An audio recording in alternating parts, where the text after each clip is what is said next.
ജിൽസി, വാർത്തകൾ ഇന്ന് കോഴിക്കോട് നിറയാനുള്ള ഒരു സാധ്യതയാണ് കാണുന്നത്. കാരണം കഴിഞ്ഞ കുറേ ദിവസങ്ങളായി നമ്മൾ കാണുന്നതാണ് കോഴിക്കോട് മെഡിക്കൽ കോളേജിലെ മരുന്ന് ക്ഷാമത്തിൽ രോഗികൾ വലയുന്ന ഒരു കാര്യം. മരുന്നില്ല, മരുന്ന് വിതരണക്കാർ വിതരണം നിർത്തിയിട്ട് ഇന്നേക്കിപ്പോൾ 10 ദിവസം തികയുകയാണ്. ഇന്നലെ ഒരു ചർച്ച വിതരണക്കാരുമായി പ്രിൻസിപ്പാളും സൂപ്രണ്ടും വിളിക്കുകയും ചെയ്തിട്ടുണ്ടായിരുന്നു.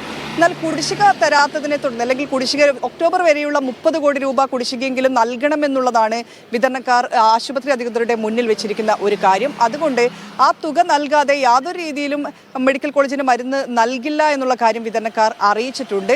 പിന്നീട് ആരോഗ്യമന്ത്രിയുമായി മെഡിക്കൽ കോളേജ് അധികൃതർ ചർച്ച നടത്തിയിരുന്നു. ആ ചർച്ചയിൽ 150 ഇനം അവശ്യ മരുന്നുകൾ, ക്യാൻസർ, ഡയാലിസിസ് പേഷ്യൻ്റ് തുടങ്ങി വൃക്കരോഗികൾ തുടങ്ങി അങ്ങനെയുള്ള ആളുകൾക്കുള്ള 150 അവശ്യ മരുന്നുകൾ നൽകാനുള്ള ഒരു കാരുണ്യ വഴി നൽകാനുള്ള ഒരു തീരുമാനം എടുത്തിട്ടുണ്ട്. അത് എത്രത്തോളം ആശുപത്രിയിലെയും മരുന്ന് പ്രതിസന്ധി പരിഹരിക്കുമെന്ന് അറിയില്ല. കാരണം ഏറ്റവും കൂടുതൽ രോഗികൾ എത്തുന്ന ഒരു മെഡിക്കൽ കോളേജാണ് കോഴിക്കോട്.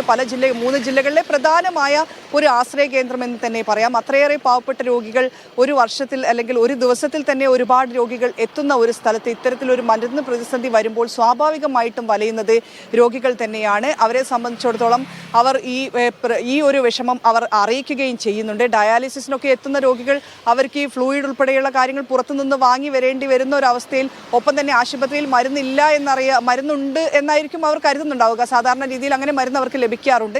എന്നാൽ അത് ഇല്ലാത്തതിനെ തുടർന്ന് പിരിവെടുത്ത് പോലും മരുന്ന് വാങ്ങേണ്ട ഒരു അവസ്ഥയിലേക്ക് എത്തിയിട്ടുണ്ട്. എന്നിട്ട് പോലും ഒരു അനുഭാവപൂർവമായ സമീപനമോ ഈ പ്രശ്നം പരിഹരിക്കാൻ ഏതെങ്കിലും രീതിയിലുള്ള ഇടപെടലോ ആരോഗ്യവകുപ്പിന്റെ ഭാഗത്തുനിന്ന് ഉണ്ടായിട്ടില്ല എന്നുള്ളതാണ് ഖേദകരം. അതിന്റെ അടിസ്ഥാനത്തിൽ കൂടിയാണ് ഇന്നിപ്പോൾ UDF ഒരു സമരം പ്രഖ്യാപിച്ചിട്ടുള്ളത്. 24 മണിക്കൂർ ഉപവാസ സമരം MK രാഘവൻ MP-യുടെ നേതൃത്വത്തിൽ കോഴിക്കോട് മെഡിക്കൽ കോളേജിന് മുന്നിൽ നിൽക്കുകയാണ്. ഈ ഒരു ഉപവാസ സമരത്തിൽ കൂടി ഒരു ദിവസത്തെ സമരമാണ് ഇന്ന് നടത്തുന്നത്. പക്ഷേ തുടർ സമരങ്ങൾ, മരുന്ന് വിതരണ പ്രതിസന്ധി പരിഹരിക്കാൻ ഇടപെട്ടിട്ടില്ലെങ്കിൽ തുടർ സമരങ്ങളുമായി മുന്നോട്ട് പോകാനാണ് UDFന്റെ തീരുമാനം. 8 മണിക്ക് ഉപവാസ സമരം ആരംഭിക്കും. 10 മണിയോടുകൂടെ MK മുനീർ MLA ആണ് ഉദ്ഘാടനം ചെയ്യുന്നത്. അതിൽ ഈ കോൺഗ്രസ് പ്രവർത്തകർക്കൊപ്പം തന്നെ അവിടെ എത്തുന്ന രോഗികൾ കൂടെ ഈ ഒരു പ്രശ്നമുള്ളത് കൊണ്ട് ഈ സമരത്തിൽ പങ്കാളികളാകുമെന്നാണ് കോൺഗ്രസ് കരുതുന്നത്. എന്തായാലും ഇതൊരു വലിയൊരു പ്രതിസന്ധിയാണ്. പരിഹരിക്കാൻ എത്രയും പെട്ടെന്ന് തന്നെ ആരോഗ്യവകുപ്പിന്റെ ഇടപെടൽ ഉണ്ടാകണമെന്നുള്ളതാണ് നമുക്കും പറയാനുള്ളത്. മറ്റൊന്ന് താമരശ്ശേരിയിലെ കാര്യമാണ്. ഇന്നലെയാണ് വലിയ ദാരുണമായ ഒരു സംഭവം ഉണ്ടായത്.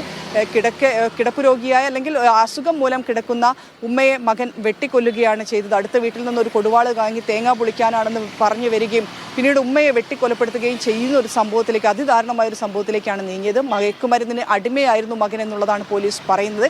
നേരത്തെ ഡി അഡിക്ഷൻ സെന്ററിൽ ചികിത്സ തേടിയിരുന്ന ഒരാൾ കൂടിയാണ്. സുബൈദയുടെ മൃതദേഹം കോഴിക്കോട് മെഡിക്കൽ കോളേജിലാണുള്ളത്. പോസ്റ്റ്മോർട്ടത്തിന് ശേഷം ഇന്ന് താമരശ്ശേരിയിൽ സംസ്കരിക്കും. ജിൽസി.